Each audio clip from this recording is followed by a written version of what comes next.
This is video 3, Scoring Policies and Test Development Process. The general purpose of this video is to examine the changes in the scoring policies and to understand the test development process.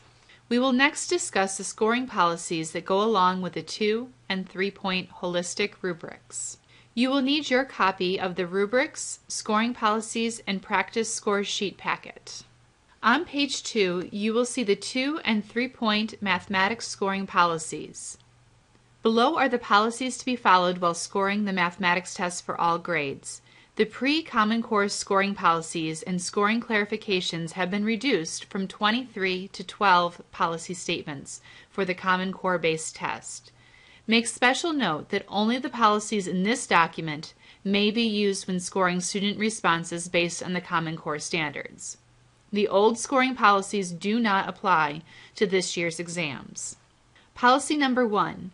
If a student does the work in other than a designated Show Your Work area, that work should still be scored.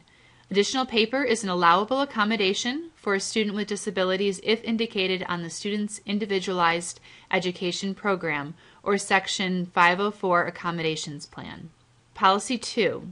If the question requires students to show their work and the student shows appropriate work and clearly identifies the correct answer but fails to write that answer in the answer blank, the student should still receive credit. Policy 3. If the question requires students to show their work and the student shows appropriate work and arrives at the correct answer but writes an incorrect answer on the answer blank, the student should not receive full credit. So far, these first 3 policies are the same as what we've worked with in the past. There's no real significant change in these policies so far. However, a difference can be seen in policy number 4. Policy number 4 says that in questions that provide ruled lines for students to write an explanation of their work, mathematical work shown elsewhere on the page should be considered and scored. This is modified from the previous policy where work outside of the ruled lines could not be considered unless the student specifically directed the score to it with an arrow or with a label that says "See my work." So this is different because now we can account that work without the student specifically saying to look at it. Policy number 5. It says, if the student provides one legible response and one response only, teacher should score the response even if it has been crossed out. So even if it's been crossed out or erased, that one response should be scored. Policy 6. If the student has written more than one response but has crossed some out, teachers should score only the response that has not been crossed out. Policy 7. Trial and error responses are not subject to scoring policy 6 above, since crossing out is part of the trial and error process. You should note that the previous trial and error policy required that students have 3 trials. This isn't expressly required in this policy. Policy 8. If a response shows repeated occurrences of the same conceptual error within a question, the student should not be penalized more than once. This goes along with the concept of holistic scoring because essentially it is just one error that's being repeated throughout the question. Policy 9. In questions that require students to provide bar graphs. In grades 3 and 4 only, touching bars are acceptable. In grades 3 and 4 only, space between bars does not need to be uniform. In all grades, widths of the bars must be consistent. In all grades, bars must be aligned with their labels. In all grades, scales must begin at 0, but the 0 does not need to be written. Policy 10. In questions requiring number sentences, the number sentences must be written horizontally. This would also apply to questions where students are asked to write an inequality or an equation. Policy 11. In pictographs, the student is permitted to use a symbol other than the 1 in the key, provided that the symbol is used consistently in the pictograph. The student does not need to change the symbol in the key. The student may not, however, use multiple symbols within the chart, nor may the student change the value of the symbol in the key. And Policy 12. If the students are not directed to show work, any work shown will not be scored. This applies to items that do not ask for any work and items that ask for work in one part and do not ask for work in another part.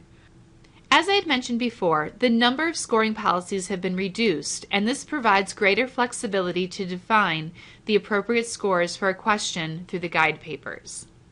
This is a good time to stop and address the question of how an item gets on the state test and how the guide papers used to score the questions are selected. For a question to end up on the state exam, it is a 1.5 to a 2-year process. Questions are currently being written for the 2014 test. Part of the review process involves a committee of teachers getting together and looking at the questions. Does the question assess the standard? Is it written appropriately for that grade level? They provide their knowledge as the classroom teachers to the editing process so that the questions are vetted and then are signed off on by the state education department. Then the questions appear on a field test, where we are testing the question. The students' responses are gathered together and are assembled into a range of responses that are shown to a committee of teachers.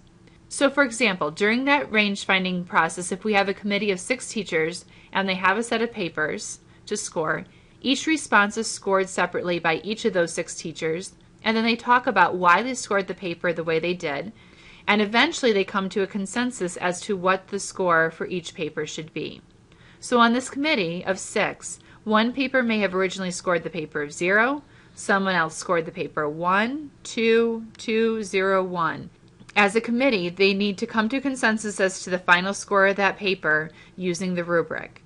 They then choose 8 papers to be guide papers for the 2-point score papers, and 11 papers to be guide papers for the 3-point score papers.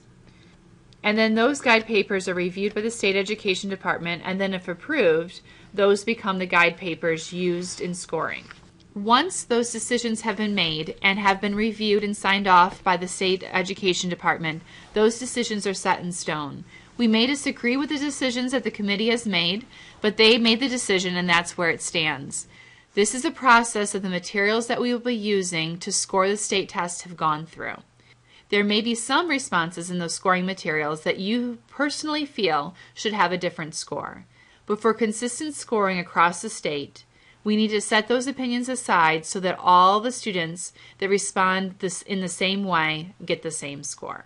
This concludes video 3 on the scoring policies and the test development process. We will next begin looking at the rubrics with the 2-point holistic rubric.